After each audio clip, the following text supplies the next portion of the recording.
With that, thank you very much.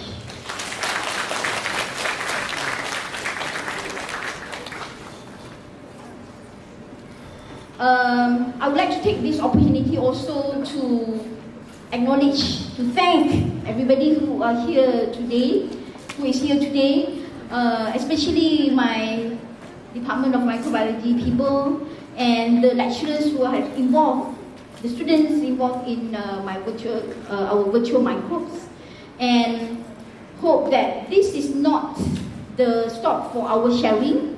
And our Padlet, for example, we have now our Padlet, okay? Our Padlet will be a platform for our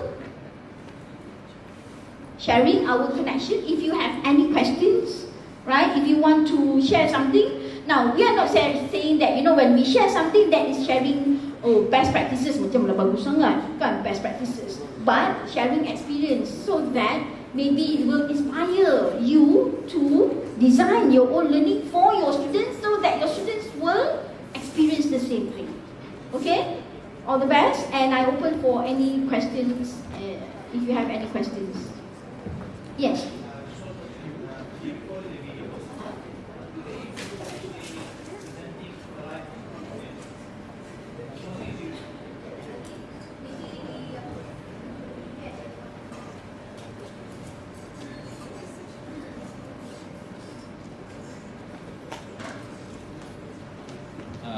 Yes. My name is Zed. I just want to say thank you very much for an awesome presentation. Thank you, guys. Insightful. And I just want to say we're not fighting actually. Yeah. We're just having a conversation. Yes. Because I'm half Arab and half Norwegian. We are quite okay. No, I was just wondering, the recording videos, they're preparing presentation, they're recording videos and sharing their experiences. Does that actually improve their skills in physical presentations? Because that's when they start working, they have to do a lot of that. Does that actually improve that skill also? Does it transfer to that, or they still introverts, those who were introverts before doing it? Okay, they were a bit introverts when they started the video conference. You see, you can see the differences between the students who joined our virtual microbe 2016 and continue with the 2017 virtual microbes. You can see a lot of difference. And we also made sure that those group who were, they were not the leader in the previous group, they become the leaders now, the group leaders. And the skills, of course we are talking about skill-based learning. And one of the skill is, you see, from this virtual microbe, it covers everything. The leadership skill, the communication, the team spirit, you know, the entrepreneur, everything. It covers everything. Now, in you're saying about the skill of communication, or based on the emotive factor, I think they were able to develop the self-confidence, and especially in leadership, because this is a very difficult task for me. I think if I were the student also, I think this is very difficult task, especially trying to organize the video conference itself. Because these people from different background, different schedule, different universities, especially those in Lafayette and different time zone. So it takes a lot of commitment and dedication. And that, I think, is a lifelong learning skill that they can, you know, bring it to the working environment. Again? Yes?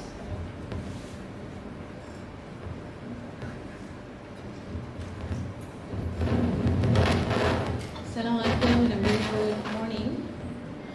Such a very inspiring presentation. Thank you. Actually, it's a challenge for me because I'm from computer science. My name is Zuhainis. Okay. Because you have been using a lot of digital tools, which I myself have not experienced.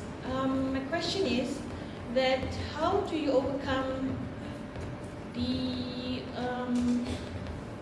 because we have 14 weeks to teach all the teaching what we have promised in the teaching plan. Okay. So how do you overcome the syllabus? Because you have maybe taken a lot of activities, outdoors activities, and you have asked them to do 3D, VR, and so on. Okay. It will drag their time. The syllabus and whether or not you can how do complete. you Okay. how do you overcome that? And Okay. second question is, how about when you did a virtual class? How do you make sure that the attendance is being taken? Because we have to fulfill the 80% of the attendance from the ISO. Okay. Right? Thank you very much. Thank you. Now, there are two questions just now. How do I make sure that the syllabus is completed within that 14 weeks besides all the other activities? Now, I like to do a project-based learning. Okay? For example, like Adopt a Microbe, the project that given to the first semester student. So in that Adopt a Microbe module, they have to come up with a digital scrapbook, right? And in the digital scrapbook, they have to have the nomenclature, they have to have the classification, they have to have the metabolism, the ecology, and those are the parameters, and all those are all the subtopics that is covered in the whole 14 weeks. So when you design your project, you have to make sure that it is the first thing is to align to the learning outcome, definitely. The learning outcome or the course outcome of the course outcome, the CO.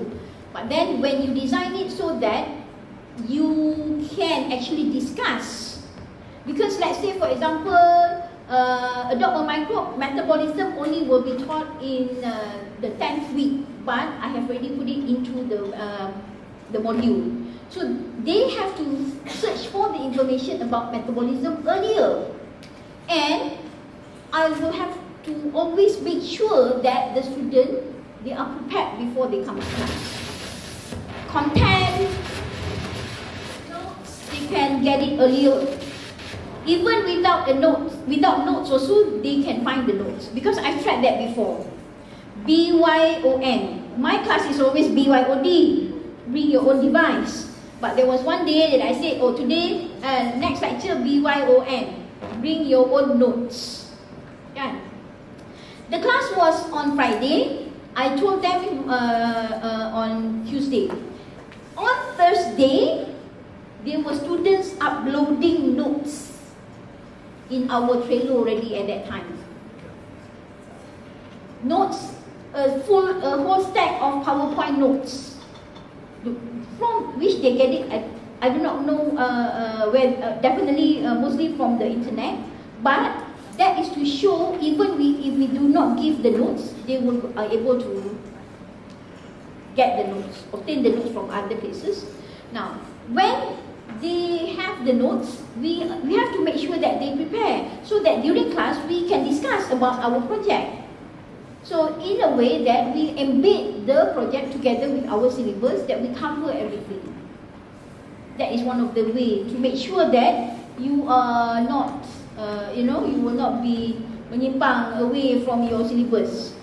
Another question is, how does the attendance? Okay, first, we don't take attendance for the virtual conferences because the virtual learning takes place outside the classroom at their own time. For example, like just now 6 o'clock in the morning.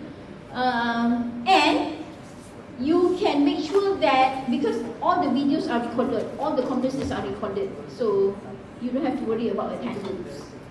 And for the class activities, you don't have to worry about the attendance also, because if you have 50 students will come. You know why? Because they do not want to miss the activity, what we're having the activity in the class. So you don't have to worry about the 80% or anything. But this is about lecture, this is about activities. You design the activity every lecture, not every topic. Okay? Okay. Yes, Dr. Fiza?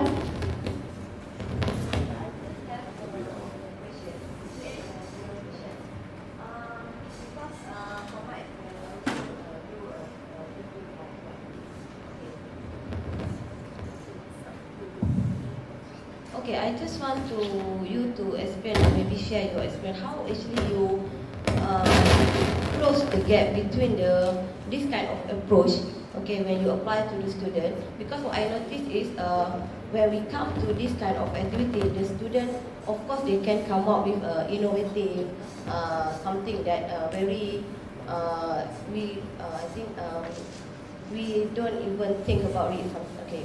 But when we come into the exam question, okay, test 1, test 2, and then final, for individual result is still, they lack the fundamental and the basic question. So how actually you cater of this problem? Do you have any this kind of problem with your students?